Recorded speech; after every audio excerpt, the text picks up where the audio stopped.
62મા વચનામૃતમાં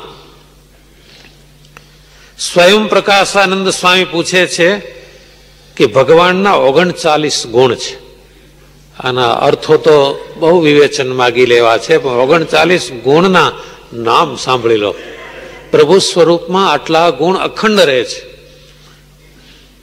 સત્ય, શૌચ, દયા, શાંતિ, ત્યાગ, સંતોષ, આર્જવ, શમ, દમ, તપ, સામ્ય, તિતિક્ષા, ઉપરતિ, શ્રુતમ, જ્ઞાન, વિરક્તિ, ઐશ્વર્ય, શૌર્ય, તેજ, બળ, સ્મૃતિ, સ્વાતંત્ર્ય, કૌશલ, કાંતિ, ધૈર્ય, આર્દવ, પ્રાગલ્ભ્ય, પ્રશ્રય, શીલ, સહ, ઓજ, બલ અને ભગ, ગાંભીર્ય, સ્થૈર્ય, આસ્તિક્ય, કીર્તિમાન અને અનહંકૃતિ.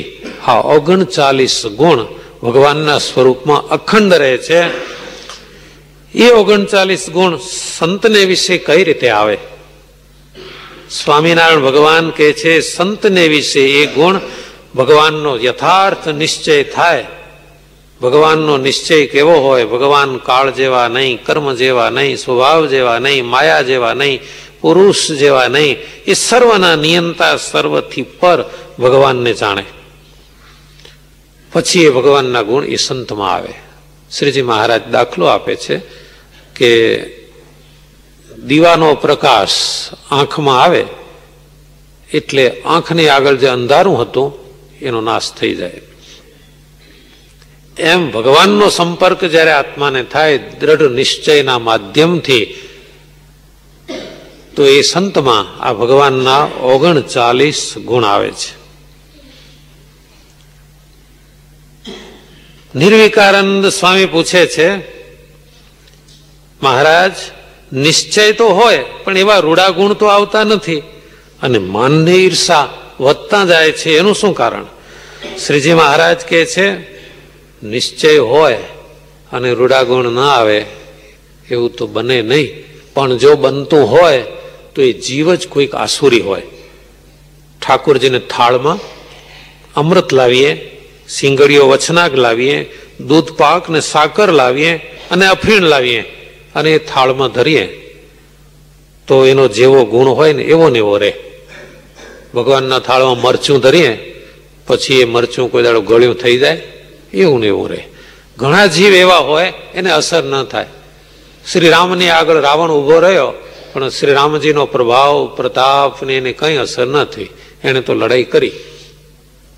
શ્રી કૃષ્ણ ભગવાનની આગળ કંસ ઉભો રહ્યો, ભગવાનના દર્શન થયા પણ એ ન સુધર્યો, તે ના જ સુધર્યો. એટલે સ્વામિનારાયણ ભગવાન કહે છે જે આસુરી જીવ હોય એની વાત જુદી છે, એનો સ્વભાવ સુધરતો નથી. અને પછી એ કોઈક હરિભક્તનો દ્રોહ કરે ને એનું ભૂંડું થાય. કારણ કે ભગવાનનું અપમાન ક્યારે થાય? ભક્તના અપમાને કરીને જ ભગવાનનું અપમાન થાય છે. જેમ હિરણ્યકશિપુ હતો એને ત્રિલોકી પોતાને વશ કરી રાખી હતી, એટલો બળવાન.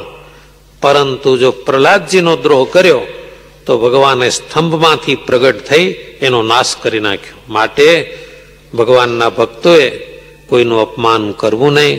સ્વભાવથી અત્યંત ગરીબપણું પકડવું, કોઈ અલ્પ જીવને પણ દુભાવવો નહીં.